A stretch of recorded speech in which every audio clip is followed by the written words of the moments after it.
De ce côté-là, vous voyez le Mexique. De l'autre côté, ce sont les États-Unis. Comme vous pouvez le voir, il est très facile de grimper cette barrière d'environ 8-10 mètres de hauteur. Il est facile de l'escalader. J'ai réussi à l'escalader et à m'asseoir ici. Il aurait été simple pour moi de sauter aux États-Unis, ce qui montre qu'il est inutile et totalement absurde de construire un mur dont le coût est estimé à près de 15 milliards de dollars. Dans le cas idéal, les participants au marché souhaiteraient voir une renégociation mutuellement bénéfique de l'ALENA au lieu des mesures radicales qui feraient dérailler les échanges commerciaux. Nathalie Rivette, Informa Global Markets.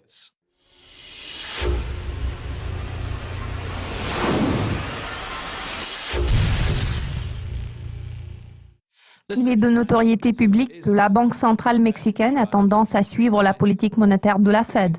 Vu que les marchés tablent sur une hausse des taux de la Fed en mars, à quelle réaction de la Banque du Mexique vous attendez-vous?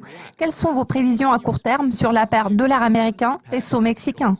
La Banque du Mexique a déjà signalé à plusieurs reprises que les attentes en matière d'inflation pourraient se répercuter sur les perspectives de croissance. Il en découle que la Banque centrale du pays laisse la porte ouverte à un nouveau resserrement de politique monétaire. Nous prévoyons une hausse des taux de 50 points de base qui amènerait les taux directeurs à leur plus haut sur 8 ans, à la barre de 6,25. Vu ce qui précède, nous nous attendons à un relèvement des taux par la Banque centrale mexicaine d'ici la fin du mois, indépendamment de la décision de la Fed. La seule question qui se pose en ce moment est de savoir si cette hausse sera suivie d'un nouveau relèvement d'un demi-point, vu le raffermissement du peso mexicain et le programme de couverture des risques de change de la Banque centrale mexicaine.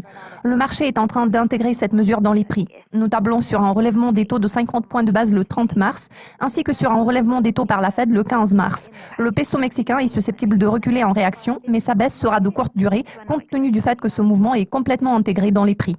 Le secrétaire américain au commerce, Wilbur Ross, a provoqué un rallye du peso en disant que la monnaie mexicaine pouvait regagner du terrain par rapport au billet vert si les États-Unis parvenaient à un accord commercial raisonnable avec le Mexique dans le cadre de la renégociation de l'ALENA. Quel genre d'accord pourrait se révéler bénéfique pour les deux pays? En réalité, M. Ross a tout simplement répété les commentaires de Donald Trump que le président américain avait prononcés lors de son intervention devant le Congrès. Wilbur Ross a souligné que cette question dépassait ses compétences et que le projet de renégociation devait être soumis à l'approbation du Trésor américain. Ces commentaires n'ont fait que renforcer l'avis des participants au marché, selon lequel M. Trump serait dans l'incapacité de mettre en œuvre toutes les mesures qu'il avait promises. Dans le cas idéal, les investisseurs souhaiteraient voir une renégociation mutuellement bénéfique de l'ALENA au lieu des mesures radicales qui feraient dérailler les échanges commerciaux. Les liens commerciaux entre les deux pays sont très étroits et ce facteur doit être pris en compte. Je pense qu'une augmentation des droits de douane et le financement de la construction d'un mur frontalier aggraveront la situation des travailleurs dans les deux pays. Les tensions entre les deux pays se sont accentuées en raison d'une vidéo publiée par un député mexicain. Ce dernier a facilement escaladé la barrière séparant les États-Unis et le Mexique. Vu la volatilité courante, quelles sont vos prévisions à long terme sur la paire dollar-peso mexicain?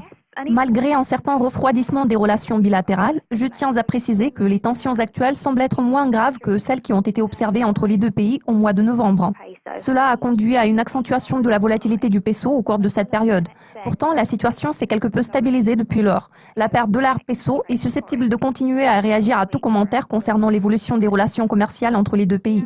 La réaction du peso aux commentaires de Wilbur Ross en est une preuve éloquente. L'inaction des États-Unis sur le plan de la renégociation, ainsi que le fait que les marchés se sont déjà préparés au pire, ont contribué à un rebond du peso d'environ 6% par rapport au billet vert. La paire se situe actuellement en dessous de la barre de 20. Cependant, il est peu probable que le peso puisse passer en dessous du niveau de 19. Nous tablons sur une progression de la paire dollar-peso dans les prochains mois. Toutefois, vu la politique monétaire de la Banque centrale mexicaine, cette paire de devises n'est pas censée retester son plus haut de 22 enregistré en janvier.